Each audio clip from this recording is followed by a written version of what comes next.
At an emotionally charged time, it's very important that we deal with facts. So I do that today in digging in to the Texas heartbeat bill and some of its opponents on this bonus episode of Indie Thinker. All right, so you know in those movies where a celestial being has to come and restore order to the space-time continuum because humans were too aggressively awesome or something, and so they have to come back and bring a bad guy or some bad thing to pass so that they can restore balance. The encounter could create a time paradox, the results of which could cause a chain reaction that would unravel the very fabric of the space-time continuum and destroy the entire universe. Well, for some Christians, this seems to have entered into their theology somehow. I can only assume because they don't read the Bible as authoritative anymore, but rather they view Back to the Future or Bill and Ted's Excellent Adventure as a moral authority in their life. Therefore, they believe that abortion should be allowed for some greater good. All right, so the way this sounds is many claim women's health is the greater good in the abortion argument. Yet abortionists aren't even hiding the ball on this one anymore. In the past, abortion for the sake of the life of the mother consisted of less than 1% of all abortions. Oh, but if you ban abortions like the bill in Texas would do, all you're doing is increasing the likelihood of back alley abortions and you're risking the health of women. Counterpoint. Unicorns don't actually exist, and women forced with the real choice of how to care for a child in difficult circumstances will find a pregnancy resource center, find the strength and resources to raise their baby, and they together will become better for it, and the baby will be saved. Well, what if the baby isn't theirs? There needs to be an exception for rape and incest, doesn't there? Well, I hate to keep on bringing up facts that people want to conveniently forget, but if you thought life of mother abortions were rare, how about this one? Abortions for rape and incest amount to less than 0.5% of all abortions. Even when you say, okay, let's make abortions all illegal except for women's health, in the case of women's health or in the case of rape and incest, which, by the way, is not ground that you really have to concede because modern medical science has made mothers' health issues all but obsolete, and rape and incest is never the baby's fault, so they shouldn't be charged for it. But even if you say, okay, let's get rid of all abortions except for in those rare exceptions, the abortionists will never concede to that. They'll always retreat to some other position. So here's what people are really concerned about in the rape and incest and the mother's health issue, even though they're so marginal.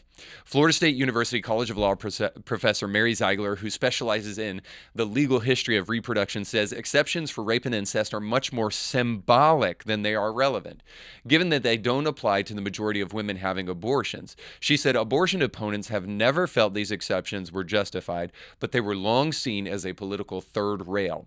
Now, the anti-abortion movement is betting that that's no longer the case.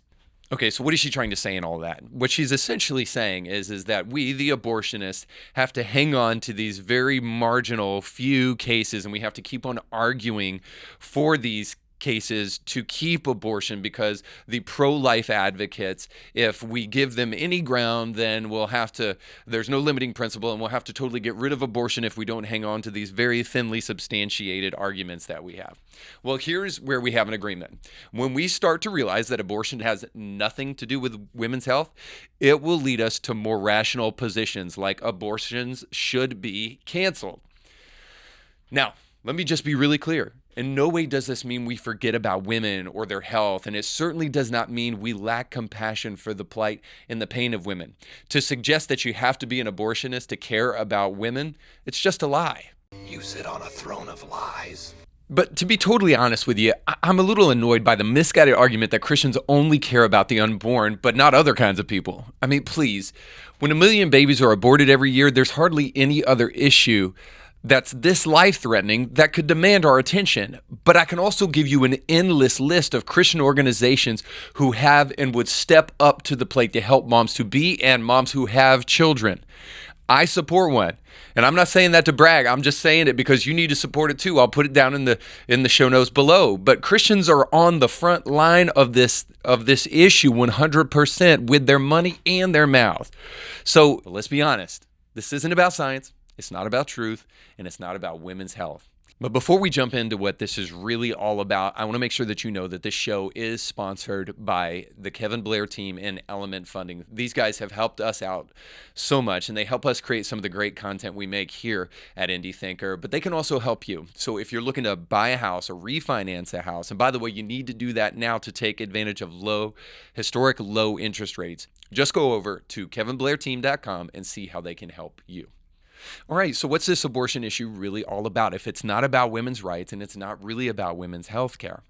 If morality and science are in accordance here, as they often are, and in no way merit abortion as a human right, then why do it? Well, The Hill tells you right now, $45 million came from Planned Parenthood to help Joe Biden get elected in 2020. I'm just going to tell you that's a lot of money for the Democrats to continue to line their pockets with, but I'm also going to suggest that there's something else at play here, and it's virtue signaling. So check out this headline. According to the AP, Merrick Garland is concerned not only with his fellow white Americans, he recently warned the department will provide support from federal law enforcement when an abortion clinic or reproductive health center is under attack. He went on to say, quote, "We will not tolerate violence against those seeking to obtain or provide reproductive health services, physical obstruction or property damage in violation of the FACE Act."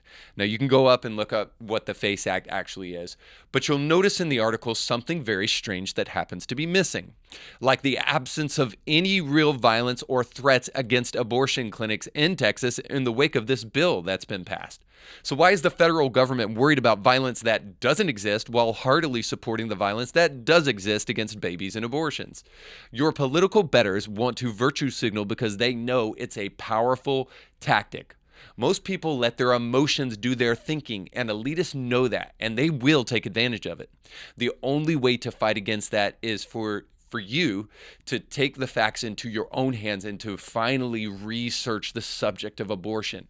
And by the way, not Wikipedia facts, because the NARAL has already been caught lying about back alley abortions. If you don't believe me, look below in the show notes, and you'll see an article to this effect. So here's my hope.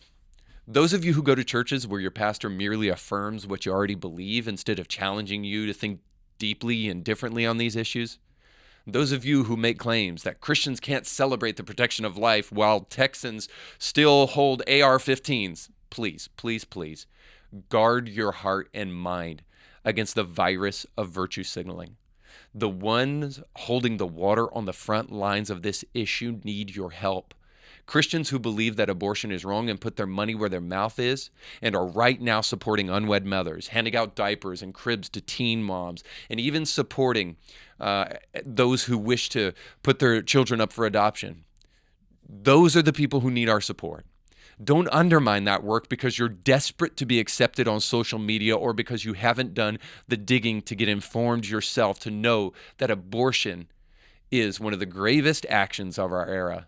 And this is why we should celebrate things like what just happened in Texas and wherever else it happens. Look, I made this video as emotionally charged as I know this topic can be, but not because I have all the facts or all of the answers, but simply because I do believe that there's a lot of emotional talking points about this issue, and those talking points need to be offset by the facts.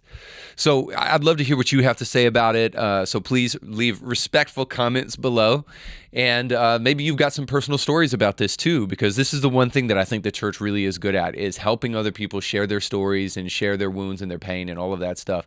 So this is a judgment-free zone, regardless of whatever your past has looked like. Maybe you've had an abortion or maybe you contemplated it. The reality is there is hope and there is restoration, but we also have to come to terms with the reality of what abortion is for that hope and restoration to set in. So I'd love to hear what you think about it. You can feel free to leave those respectful comments below. And if this was helpful to you, it'll be helpful to other people. So make sure to share it and to like it. Thanks so much for watching.